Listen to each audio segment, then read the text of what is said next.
Okay, so here's another match from the 1997 Canadian Grappling Championships, which featured the Canadian national judo team just fighting guys from wherever. And I believe in this particular fight, it is a member of the Canadian judo team fighting a fellow from a club called the Samurai Club, which you might know, possibly. Possibly you've heard of a fighter named Carlos Newton that fought in the UFC, won the belt, choked Pat Miletich. That's the club. Samurai Club is where he's from. Anyway, whatever. Enough of my chit-chat. Here we go. This might be a fighter from the Samurai Club versus a member of the Canadian national judo team. So it's kind of like mixed martial arts versus judo. We'll see how this plays out. And again, the guy from the Samurai Club, he's not wearing a judo jacket or pants. So the judo guy doesn't have a lot to grip. And he's grabbing the judo guy's belt, but he's not pulling guard. So it's kind of mixed martial arts versus judo in a grappling match, in a jiu-jitsu tournament. So we will see what happens. I mean, the fellow in the black pants there, he's electing not to change levels and shoot for a double. He's also not pulling guard. So it's very interesting. He's sort of... Oh, look at that. The judo guy still throws him with a tomoe nage. Nice. Very nice. I mean, it shows you, just because someone's not wearing a judo jacket, you can still get thrown. Although the guy gets back to his feet, takes him down again. That was a nice throw. Now he's mounted on him, you know? Yeah, I wonder if the referee's going to start them standing again. I don't even know what the rules were for this event. I don't think anybody knew. I don't think the referees knew. I think if someone gets submitted, they win. Or if they get, if you submit your opponent, you win. And if nobody gets submitted, the referee just picks someone kind of at random, based on... Yeah. Anyway. And here they went off the mat. The one who was mounted, they started them standing again. Very strange. You would think you would restart them mounted, but who knows? Who knows? Everyone is a slave to the rules, you know what I mean? Especially the referee. You can't be telling the referee what you think the rules should be. Look at that. Nice hip throw. Now he's looking for a hold down, but it's hard to hold down people that effectively aren't wearing clothes, Or at least it's harder to hold down someone that's not wearing clothes. Look at these, trying to pull people. The guy in the shorts there wants to just continue fighting right there on the side. He's arguing with the ref. Why are you moving us? Let's just keep going here, bro. And the judo player's happy enough to be like, all right, I'll continue with my osai komi. I'll only have to hold you for like 15 seconds, right? That's the judo rules. Yeah. Did that guy just come on the mat wearing shoes? Oh, he's wearing socks. Okay, there you go. Madness. Total madness. And bear in mind, back in 97, tournaments were crazy, especially jiu-jitsu tournaments. There was just... No one had really formulated the rules yet. I mean, tournaments in Canada, you know what I mean? It was madness. You didn't know who you were fighting. You would sign up on the day of. They were just making stuff up. It was lunacy, I saw some crazy things happen back in the day, I'll tell you. And now it looks like the judo player's doing a heel hook or trying to heel... the jiu-jitsu guy's trying to heel hook. He's standing again. The judo player's not sure he wants to stand up. Total lunacy. Yeah. I don't know why the guy in the black pants isn't shooting, like changing levels and trying to penetrate in.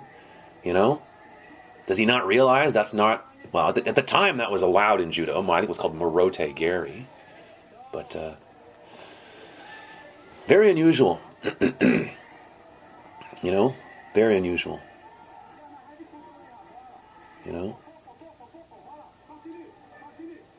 Someone's yelling in French.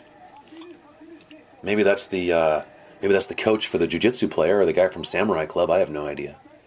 Assuming he's from Samurai Club, I'm not entirely sure, frankly.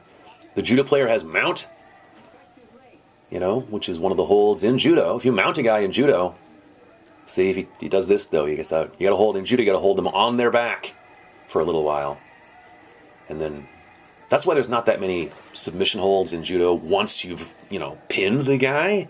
Because why bother trying to submit a dude if you only got to hold him there for a little while, 10, 15 seconds. I don't know. I don't know what it is now.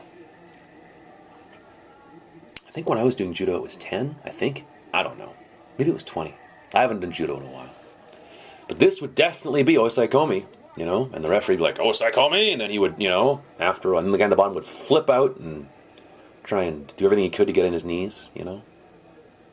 So anyway, and judo players, once they have a hold down, I mean, that's maybe one of my hold downs are pretty good, because years ago when I was trying to hold a 250 guy down in his back, he's flopping around like a tuna in a boat or whatever.